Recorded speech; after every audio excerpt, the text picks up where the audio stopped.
तो दोस्तों, आज इन ऑनिजा कोआ का एक नया वीडियो में आज हम लोग चर्चा करेंगे with reader Mr Arunabho and Mr Palash of Nature and H2O। Nature and H2O।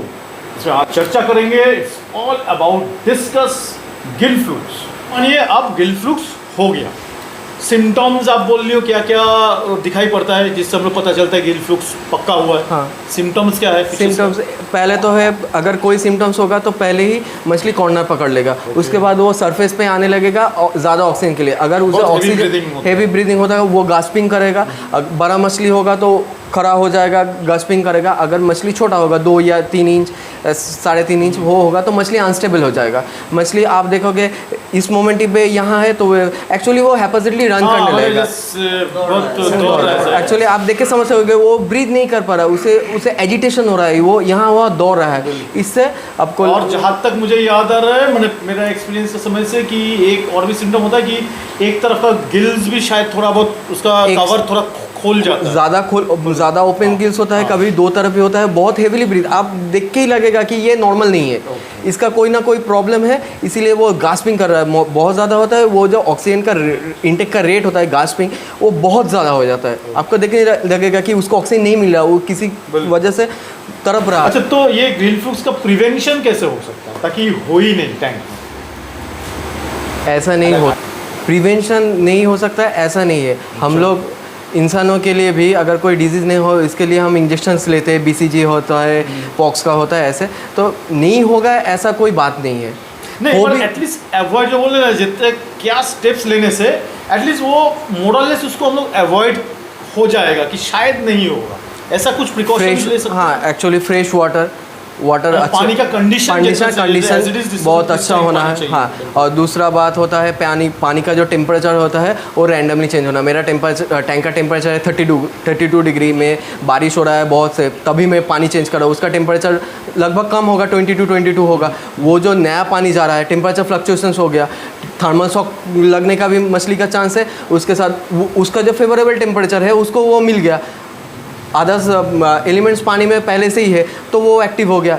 अगर जहाँ हद तक वो एक्टिव हो गया वो तो होस्ट को पकड़ लेगा ना। तो ये सब चीज़ ध्यान में रखना होगा कि पानी का टेम्परेचर जो है वो एब्रप्टली चेंज ना हो, धीरे धीरे चेंज हो। अगर पानी का टेम्परेचर ठंडा है बहुत ज़्यादा तो एक बकेट में और एक होल्डिंग टैंक में रख के टेम्परेचर सेम करके डालना होगा, या धीरे धीरे पोर करना होगा, जैसे कि टेम्परेचर स्लोली एडजस्ट होता रहे।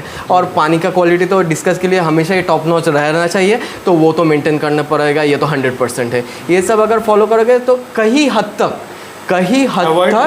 अवॉइड हम कर सकते हैं। गिल फ्लूक्स एग्जैक्टली होता क्या है और वो कहाँ से आता है? अच्छा, तुम बोलो।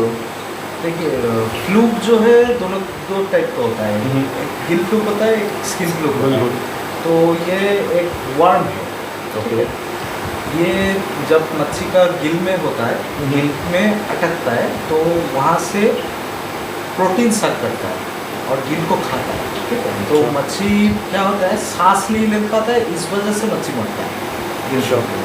अभी बहुत सारा हॉबिस्ट। हाँ, एक क्वेश्चन मेरा मन में आ रहा है कि दैट इज गिल फ्लूक्स भी ये बोलो एक तरह का ये वर्म है, राइट? और स्किन फ्लूक्स भी वो भी एक तरह का वर्म है। तो ये जानना चाहूँगा कि दोनों क्या एक ही टाइप का वर्म है, जो कि सिर्फ एक का गिल्स में अटक गया बोल के वो गिल फ्लूक्स, और एक स्किन में हो रहा है बोले गिल फ्लूक्स, नहीं कि वो दोनों अलग अलग वर्म है, मतलब अलग तरह का वर्म, दोनों अलग तरह का वर्म है। वर्म है दोनों अलग टाइप का वर्म। साइंटिफिक नेम भी दोनों का अलग है। Okay. का शायद गिल फ्लूक का है डैक्टाइलोगायरस, स्किन फ्लूक का है गाइलोडैक्टाइरस।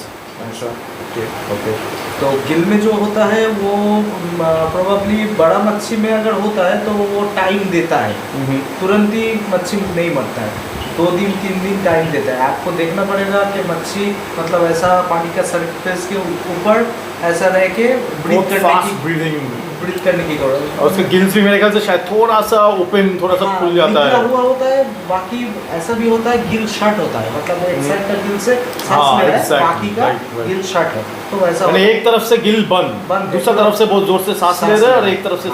तो ये आपको नेचुरली 2-3 दिन टाइम देता है, गिल फ्लूक और स्किन फ्लूक। तो एक साइड का गिल शार्ट होता है, दूसरे तरफ का गिल से सांस लेता है, या फिर ऊपर की तरफ मुंह उठा के ऐसा बैठा हुआ है। बड़ा मच्छी में ऐसा है, छोटा मच्छी में आप 2 इंच का मच्छी या 2.5 इंच का मच्छी तो वो तुरंत इधर उधर दौड़ता है, बहुत फास्ट मूव करता है, तो वो सिम्टम्स आप पकड़ लोगे कि उसका गिल फ्लूक है, मेरे स्किन फ्लूक है।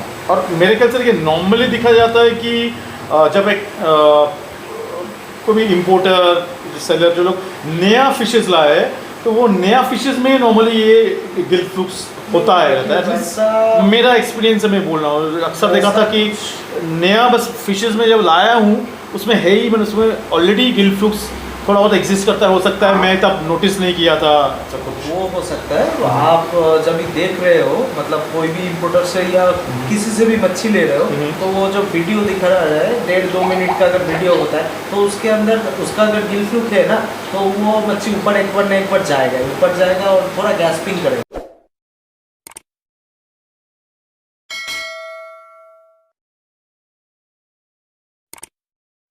यानी बहुत छोटा वीडियो दिखाएगा तो शायद समझ में भी छोटा नहीं वीडियो आएगा। दिखाएगा तो समझ नहीं होगा। आप 2-3 वीडियो ले रहे हो पूरे टाकी का, तो आपको समझ में आ जाएगा उसका गिल फ्लूक है क्या। और ऐसा है कि 2-3 दिन से ज़्यादा टाइम नहीं देता है, मैक्सिमम 2-3 डेज। क्या है, उसका गिल पूरा अगर मतलब गिल फ्लूक अच्छी तरह से अगर पकड़ा है तो वो उसका गिल का प्रोटीन सब एब्जॉर्ब करेगा, तो वो मच्छी सांस की वजह से मर जाएगा। वो सांस नहीं ले पाएगा, मतलब पानी से छान के जो ऑक्सीजन लेता है तो वो ऑक्सीजन नहीं ले पाएगा, उसकी वजह से मर जाएगा। अच्छा, तो इधर एक क्वेश्चन आता है कि गिल फ्लूक्स को हम लोग किसी तरह से अवॉइड कर सकते हैं, प्रिवेंशन कर सकते हैं क्या? देखिए ऐसा देखिए, है- नॉर्मली आता है ये एक नया एक फिश टैंक में आता है तो अक्सर ये वही कंडीशन में ऐसा ही- है कि गिल फ्लूक हर मच्छी में होता है, स्किन फ्लूक भी हर मच्छी में होता है। अच्छा। पानी तो आप चेंज करोगे 100%, आप खाना भी डालोगे, खाने से भी सोर्स से आ सकता है, ऐसा है। और वेदर की वजह से गिल फ्लूक मतलब जो इसका क्वांटिटी है, कभी एक बेरर रहता है तो और कभी लाइव बेरर हो जाता है। मतलब वो बच्चे लेके घूमता है, तो बच्चा जो है टेम्परेचर फ्लैक्चुएशन की वजह से बच्चा मतलब बहुत सारा हो जाता है। तो वो अगर बहुत सारा होता है तो मच्छी को प्रॉब्लम। 1-2 अगर गिल फ्लूक मतलब गिल में अटक गया है, मच्छी थोड़ा ऊपर मतलब उतना उसको इफेक्ट नहीं आएगा। अगर उसका बॉडी तगड़ा है, सब ठीक है, तो उसको उतना इफेक्ट नहीं आएगा। तो मतलब उसका लाइफ सर्कल कंप्लीट हो जाने पर गिल फ्लूक का वो निकल जाता है। अच्छा, तो ये एक आप बोलना चाह रहे हो कि गिल फ्लूक्स एक आप वर्म्स बोले हो, और तो वो ऑलरेडी हम लोग का सभी टैंक्स में ऑल टाइम एग्जिस्ट रहता है, ये आप बोल रहे इनएक्टिव फॉर्म में। हो, इनएक्टिव फॉर्म में। तो इनएक्टिव से ये एक्टिव कैसे हो जाता है, क्या कंडीशन? एक्चुअली ये depending on the season. Actually late autumn, late summer, early monsoon, इस टाइम पे जो टेम्परेचर का फ्लक्चुएशन ज़्यादा रहता है, वह मछली फूड तब कम थोड़ा लेते हैं। तो जब भी पानी में ज़्यादा प्रोटीन होता है उसका कंडीशंस फेवरेबल हो जाता है। और हम लोग, बहुत इंपॉर्टेंट चीज़, हम लोग तब थर्मोस्टेट जलाते हैं, पानी गर्म रखते हैं। ये सब फैक्टर्स मिलके वो उसको एक्टिव कर देते हैं। वो जो बर्ड फॉर्म में होता है, बर्ड फॉर्म से अगर वो अपना वर्म्स फॉर्म में आ गया तब वो अटैक करते हैं। पहले वाला आप क्या बोल रहे हो? Bird form. Bird form. So what is bird form? Bird form means inactive, जिसको बांग्ला में कोरोक कहते हैं। अच्छा, एक से निकल गया पर वो एक्टिव नहीं है, वो इनएक्टिव फॉर्म में जस्ट एज ए सब्सटेंस पड़ा रहता है, वो तभी वो हार्मफुल नहीं है। अगर उसको फेवरेबल कंडीशन मिल गया तब जाके वो एक्टिव होगा। अगर वो एक्टिव होने के बाद होस्ट को मिल जाएगा, होस्ट मिल गया, बस वो एक्टिव होकर वहाँ पे इन्फेस्टेशन कर देगा। तो अब जो इसको हो गया, आपको समझ में आ गया गिल फ्लूक्स हुआ है, तो आप ट्रीटमेंट कैसे करोगे? देखिए, ट्रीटमेंट नेचुरली बैक्टोसाइड 1 से गिल फ्लूक ट्रीट होता है। अच्छा, बाकी है पैरासिडॉन है, ये वही Aquaphor। कॉपर सल्फेट वाला बहुत सारा प्रोडक्ट है, उससे होता है। और पीपी पोटेशियम परमैंगनेट, उससे होता है। और आपका ये जो है फॉर्मालिन, उससे भी होता उससे है। भी हो गया। ठीक अच्छा, है, तो ये ट्रीटमेंट जो है, कोई आपको पहले बोला था जो कोई मतलब जो ये डैक्टाइलोग्राइडस है, वो क्या होता है, एक बेयर जो है वो कन्वर्ट होता है लाइट बेयर में। अच्छा। तो उसका तादाद हर दिन मतलब 1 घंटा 1.5 घंटा या हर दिन बहुत जल्दी बढ़ता है। मतलब जब वो प्रोटीन साफ कर लेता है, उसका लाइफ साइकिल कंप्लीट होने के 4 घंटे। टाइम पे है, तो उस टाइम बहुत जल्दी मतलब वो कंप्लीट होने के तुरंत ही जो लाइव बेयरर है लाइव वो छोड़ देता है और वो मच्छी को पकड़ता है, मतलब होस्ट ढूंढता है, होस्ट को पकड़ता है, तो उससे प्रॉब्लम होता है।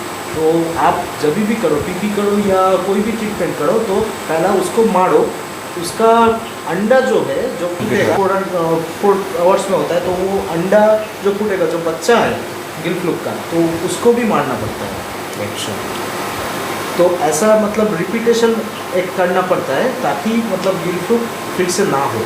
ओके। तो आप कोई भी एक मेडिसिन से उसका पूरा फुल ट्रीटमेंट थोड़ा बोल दीजिएगा विथ प्रॉपर डोजिंग। बैक्टीसाइड 1 सेफ है, अच्छा, ठीक है। फॉर्मलिन जो है, फॉर्मलिन नहीं तो मानिए कोई, मैं बोल रहा हूँ कोई एक मेडिसिन से हाँ। आप उसका पूरा ट्रीटमेंट, पूरा डोजिंग एक बार पूरा बोल दीजिए। वही बोल रहा हूँ, बैक्टीसाइड 1 इसमें सेफ है, मतलब ये यूज़ करने से, बैक्टीसाइड 1 यूज़ करने से होता है, ठीक है। और फॉर्मलिन है, पीपी है, कॉपर सल्फेट है, कॉपर सल्फेट आप डायरेक्ट यूज़ कर सकते हैं, बट वो बहुत ही सावधानी से, थोड़ा बहुत भी ज़्यादा हो जाएगा फिशेस मर जाएगा। एक्चुअली वो इंडस्ट्रियल ग्रेड के लिए है, वो हॉबीज के लिए नहीं है। थोड़ा ऊंच नीच हो गया तो पूरा टैंक लेके खाली हो जाएगा। वो आपको एकदम ही टाइम नहीं देगा। और बोल सकते हैं पीपी से आप मतलब पीपी में पूरा टैंक पीपी दिए, कुछ देर रखा, 15 मिनट 20 मिनट, जैसा पीपी का कलर चेंज होता है या फिर कलर नहीं चेंज होता, फिश थोड़ा बहुत स्ट्रेस के पहले, यानी आप क्या 15-20 मिनट रखना है कि फिश पीपी बात बोल रहे हो? पीपी बात देना अच्छा। देने का जब भी है, वाइट बैकग्राउंड है, लाइट आप ऑफ कीजिए, एकदम लाइट पिंक करके पीपी दीजिए। पीपी डायरेक्ट टैंक में ना डाल के एक मग व टब में घोल लीजिए, धीरे धीरे ऐड करें। अगर पानी का कलर हल्का पिंक हो गया छोड़ दीजिए, अच्छा, छोड़ दीजिए। उससे अगर डोजेस कम भी हुआ ठीक है, आप तो सेकेंड डे रिपीट करोगे ना, उसमें दिक्कत नहीं होगा कि ज़्यादा नहीं होना चाहिए। कितना टाइम तक वो पीपी बात में रखना पड़ेगा? 20 मिनट 25 मिनट मैक्सिमम आप रखिए। अच्छा, क्योंकि फिर आप उसके- हल्का डोजिंग बोल रहे हो। अच्छा, because एक और होता है बहुत स्ट्रॉन्ग डोजिंग, नहीं, strong जो कि शायद dose- हार्डली 1-1.5 मिनट रखना नहीं, पड़ता है, वो स्ट्रॉन्ग मैं डोजिंग। वो बट वो prefer दैट इज नहीं वेरी करता रिस्की, हूँ। जिसको वो आइडिया नहीं risky है, नहीं तो है। स्किन विन आपका पूरा 100% फिन्स पूरा जला बर्न कर देगा। Burn कर- आप उठा के देखोगे उसका आधा फिन्स पूरा खत्म हो चुका मतलब होगा। बॉडी भी Exact. बर्न होता है, वो एकदम, बच्चे को एकदम। बहुत तकलीफ होता है। एकदम। तो वो पीपी देने के बाद आप पानी चेंज करके फिर रॉक सॉल्ट ऐड कीजिए। अच्छा। तो उससे क्या होगा, वो जो मतलब मेन टैंक में आप रॉक सॉल्ट बोल रहे हाँ, हो। हाँ, अच्छा, हाँ। तो उससे क्या होगा, जो डैक्टाइलोब्राइडस है, गिल फ्लूक है, वो क्या होगा, थोड़ा बहुत वीक हो जाएगा, डिहाइड्रेट होगा, बच्चे के लिए अच्छा है। अच्छा। और तो ये आप क्या बोले हो, रॉक सॉल्ट, रॉक सॉल्ट का डोजिंग क्या होगा? रॉक सॉल्ट का डोजिंग आपका वही 4 ग्राम, 4 लीटर में 1 ग्राम। 4 लीटर में 1 ग्राम 4 लीटर में 1 ग्राम। ओके। वैसा dose। और फिर रॉक सॉल्ट दे के फिर नेक्स्ट डे फिर से आप पीपी बात दोगे? हाँ, नेक्स्ट डे भी दूंगा। कितना दिन आप दोगे ये पीपी बात? ये सिम्टम्स जब तक विजिबल है। मेरे हिसाब से 4 से 5 दिन के बाद, क्योंकि उसका अंडा जो है वो जब फूटेगा वो होस्ट को ढूंढेगा। अच्छा। और जो मच्छी का अभी गिल में लगा हुआ है, तो वो मच्छी को प्रॉब्लम आएगा, मतलब वो पहले उसको पकड़ेगा होस्ट, तो उसको वैसे ही खाएगा। इस मतलब ये पीपी से बहुत अच्छी तरह से होता है स्किन फ्लूक, ठीक है। गिल फ्लूक में काम करता है, बट उतनी इफेक्टिवली पूरा नहीं। 5 दिन अगर आप साइकिल कंप्लीट करते हो तो ठीक है। और पीपी देने के बाद पूरा नया वाटर में आपको रॉक सॉल्ट ऐड करना पड़ेगा। So in this way I am very sure कि 5 दिन में आपका ठीक 5 से 6 दिन में बिल्कुल वो हो जाना चाहिए। और खाना भी वैसे ही आपको देना है, खाना एकदम बंद नहीं करना है, क्योंकि Okay. क्या है उसका मिनिमम कि वो वीक भी ना हो वीक जाए। भी ना हो। अंदर से अगर वो वीक होता है तो आप कोई भी ट्रीटमेंट कर लो, वो फायदा रिस्पॉन्स नहीं करेगा। रिस्पॉन्स और लास्ट एक चीज़ जानना चाहेंगे कि ये गिल फ्लूक्स क्या कंटेजियस है? यानी टैंक में एक आपका हुआ, एक से अगर दूसरे में फैलता है क्या? हाँ। फैलता है तो इन दैट केस क्या आइडियली क्या उसको सेपरेट टैंक में लेके ट्रीट करना चाहिए, नहीं कि पूरा टैंक जितने सारे फिशेस है एक ही इन्फेक्ट हुआ है विद गिल फ्लूक्स एक को आप और 8-10 तो डिस्कस है, तो सबको एक साथ ही मेन टैंक में ट्रीट करें, ना कि नहीं। क्वारंटाइन टैंक में? अगर 8-10 तो डिस्कस है और एक को आप सस्पेक्ट करो कि इन्फेक्टेड है और दिखाई भी दे रहा है, तो इसको आप अलग निकाल के कर दो। Okay. क्योंकि ऐसा है कि उन लोगों को भी बाकी का जो है जिसको उसको भी गिल फ्लूक पकड़ा है, ठीक है, उसके गिल से भी प्रोटीन सक कर रहा है, बट उसका इम्यून सिस्टम इतना तगड़ा है कि वो इफेक्टेड नहीं हुआ है। एक गिल फ्लूक आया, वो बैक्टीरिया आया, वो प्रोटीन सक के उसका लाइफ साइकिल कंप्लीट कर दिया, छोड़ दिया, तो उसको उतना इफेक्ट नहीं है। बाकी एक फिश को अगर होता है तो उसको आप अलग टाइम में कर सकते हो। ओके, अच्छा, और लास्ट क्वेश्चन ये कि मानिए कि अगर आप 2-3 आप तो जो इफेक्टेड हुए उसको तो आप क्वारंटाइन टैंक में उसको ट्रीट कर रहे हो और बाकी मेन टैंक में तो आप कुछ नहीं कर रहे हो, तो पर अगर 2-3 दिन के बाद आपको दिखा कि और भी 1-2 फिश थोड़ा थोड़ा वैसा ही गिल फ्लूक्स का सिम्टम्स दिखा रहे हैं, तो आप क्या करोगे? तो उस हिसाब से ट्रीटमेंट कर, यानी फिर मैं क्वेश्चन मेरा ये है कि यानी फिर से आपको मेन जो टैंक है उसको एक साथ सभी फिशेस को आप ट्रीट करोगे ना, कि वो फिर आप देख रहे हो 2 दिन के 3 दिन के बाद 2 ठो इन्फेक्ट हुआ है पूरा तो टैंक। फिर से उसको भी आप निकालोगे? टैंक करना ही बेटर है, क्योंकि जब क्योंकि पहले 2-3 दिन में आपको एक ही दिखा था, आप सोचो बाकी का नहीं हुआ, फिर आप 2-3 दिन के बाद देख रहे हो और 2 इन्फेक्टेड हो गया, इसका मतलब क्या है? लॉजिकली चांसेस काफ़ी है कि और 3-4 दिन बाद और भी बाकी फिशेस आहिस्ता आहिस्ता शायद इफेक्ट होंगे, सो वाई टेक अ चांस। तो पूरा का पूरा ही इन दैट केस आप पूरा मेन टैंक को ही आप ट्रीटमेंट गिल फ्लूक्स का ट्रीटमेंट करो। ओके, बट मेरे हिसाब से ये जो बैक्टोसाइड 1 है या दूसरा मेडिसिन है उससे उसका ट्रीटमेंट करना बेटर है, पीपी के छोड़ को छोड़ के, क्योंकि पीपी में थोड़ा रिस्क होता है, कोई मच्छी ले पाएगा कोई मच्छी नहीं ले पाएगा, ऐसा होता है रिस्क है, तो थोड़ा बहुत और मानिए डोजिंग कम बेसी थोड़ा ढंग कर नहीं पाया, उससे मतलब प्रॉब्लम और भी ज़्यादा हो सकता है। एब्सोल्युटली। तो हर समय नजर रखो कि अगर किसी को हुआ एकदम नया हॉबीज को पीपी से नहीं करे तो बेस्ट है, that is not recommended. Naturally normal PP बात देना है वैसे ही सबसे करो, कोई मतलब हुआ है इमीडिएट करना है वैसे ही सबसे नहीं, पीपी बात देके 10-15 मिनट बैठे रहे, फिर पानी चेंज किया, फिर छोड़ दिया, फिर वो नॉर्मली ठीक है। तो दोस्तों आई एम वेरी श्योर आपको आपका फिशेस को अगर गिल फ्लूक्स होंगे तो आपको फिर क्या करना चाहिए, क्या देख के मालूम पड़ेगा कि गिल फ्लूक्स अटॉल हुआ है, फिर ट्रीटमेंट भी क्या करना चाहिए। I am very sure this video will help you a whole lot. So मेरा तरफ से ऑनिज एक्वा और आप लोग की तरफ से भी मुझे ओरोनावो और पोलाश को मेरा तरफ से बहुत बहुत धन्यवाद। थैंक यू एंड नमस्ते।